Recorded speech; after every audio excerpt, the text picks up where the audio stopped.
Hi, I'm Dr. Bertice Berry, and I need to tell you a story.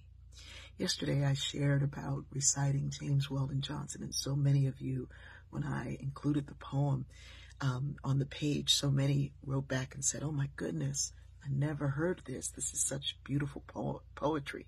And it is. James Weldon Johnson is sublime. Many of you remembered the poems that you recited, and you remembered how reciting was so important and a part of learning, and how it brought back immediately the full stanzas that you recited as a child. I love that we're wired for narrative, and my stories will awaken your stories. But what we're trying to do right now, we meaning folks in this country and in other countries, folks are trying to shut out the history of some people from the schools and the education of all of our children. They're trying to shut down the voices that they don't like.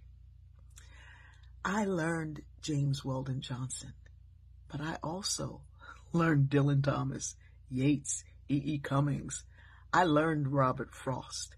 We also recited those same poems, and not only did we say them out loud, we put "Choose Something Like a Star" to music and sang it. Our children will be told their history. They will be told the poetry, the works, they will get Jacob's Ladder.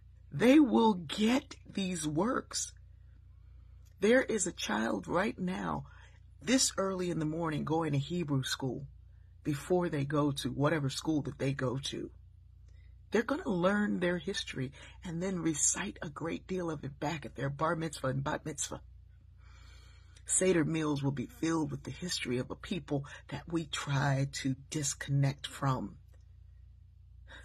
Some child is getting ready for a quinceañera, learning about her family, her heritage, her life, how her family made it. Somewhere on a Sunday, a child is going to sit around a table, and that grandmother is going to tell that baby how they got over. Ooh, so look back and wonder how we got over. The history of people will not be lost to them. It will be lost to the very people who do not realize that you cannot have a history in a country that looks like ours and cut some folks out. Because your history is contingent upon mine. I remember once we were in school and a friend had died tragically.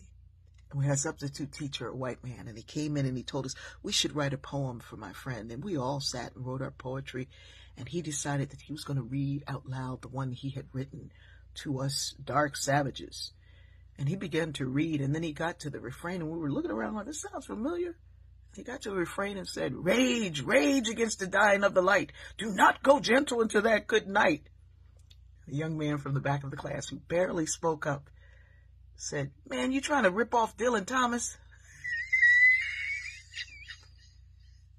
We know your stuff. Do you know ours? The picture's not complete unless all of us are in it." I love you.